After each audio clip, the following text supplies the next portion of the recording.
Ottoman empire का सपना दिखाते दिखाते अर्दोगान ने टर्की के लोगों का इतना बेड़ा गर्क कर दिया है कि टर्की के आम नागरिक और जो टर्की में लोग रह रहे हैं वो इंडियन रुपीस यानी भारत की करेंसी के नोट्स तक लेने के लिए तैयार हो रहे हैं।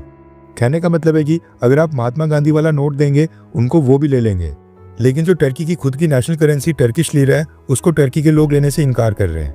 अभी हालात क्यों पैदा हो गए हैं और टर्की के अंदर प्रेसिडेंट अर्दोगान ने क्या रायता फैला दिया है, यही हम इस वीडियो में डिस्कस करेंगे। आज से ठीक 15-20 साल पहले टर्की के अंदर भी प्राइम मिनिस्टर पद हुआ करता था और पार्लियामेंट्री सिस्टम था। अर्दोगान साल 2003 में टर्की का प्राइम मिनिस्टर बना था और तब से आज 22 साल हो गए हैं। प्राइम मिनिस्टर के तौर के ऊपर जब अर्दोगान को 10 साल पूरे हुए तो उसके बाद उसने टर्की में कॉन्स्टिट्यूशनल चेंजेस किए, पार्लियामेंट्री सिस्टम से प्रेसिडेंशियल सिस्टम में शिफ्ट करके प्राइम मिनिस्टर पद को खत्म कर दिया और सारी पावर्स प्रेसिडेंट को दे दी।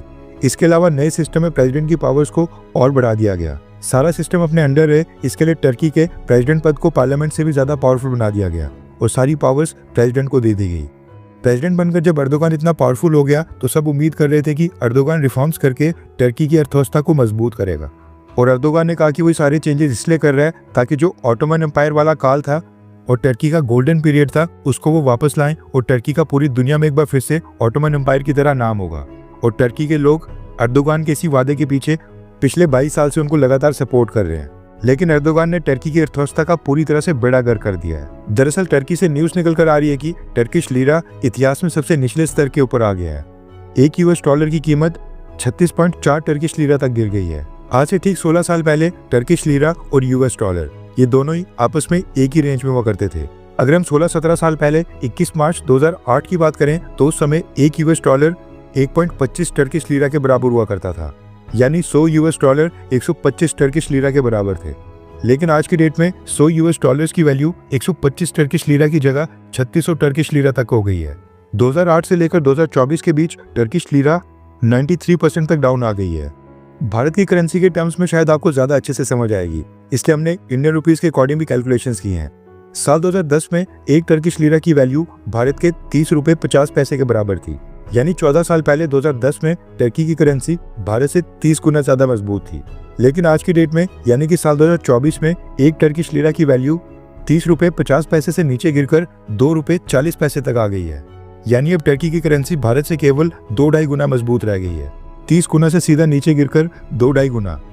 और आज भी टर्किश लीरा जिस तेजी से गिर रहा है उसको देखकर तो ऐसा लग रहा है कि कल को टर्की की करेंसी भारत से भी वीक हो सकती है। लगातार डेप्रिशिएट होती टर्किश लीरा के कारण अब टर्की के लोग जो शॉप्स चला रहे हैं, टैक्सी ड्राइवर से लेकर मॉल्स, होटल्स और जहां भी बिजनेस को पेमेंट्स रिसीव करनी होती है वो लोग खुद की करेंसी टर्किश लीरा को प्रेफरेंस ही नहीं दे रहे हैं।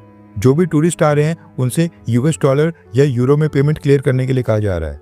लोगों ने अपनी लाइफ सेविंग्स यूएस डॉलर और यूरो करेंसी में करना स्टार्ट कर दिया है। टर्की के लोगों को डर है कि अगर वो अपनी लाइफ सेविंग्स टर्किश करेंसी में करते हैं तो कल को उसकी वैल्यू सेम नहीं रहेगी, इस वजह से उनको नुकसान झेलना पड़ेगा और वो यूएस डॉलर या यूरो को ही प्रेफरेंस दे रहे हैं। अब ये सच बात है कि केवल करेंसी से हम किसी भी देश की इकोनॉमिक स्ट्रेंथ को जज नहीं कर सकते हैं, लेकिन जिस स्पीड से टर्किश लीरा गिर रहा है वो अलार्मिंग है। इसके अलावा लगातार डेप्रिशिएट होती करेंसी के कारण टर्किश गवर्नमेंट के जो यूएस डॉलर्स में सॉवरेन बॉन्ड्स थे, जितने भी फॉरेन करेंसी एसेट्स थे वो भी लगातार डिप्लीट होते जा रहे हैं।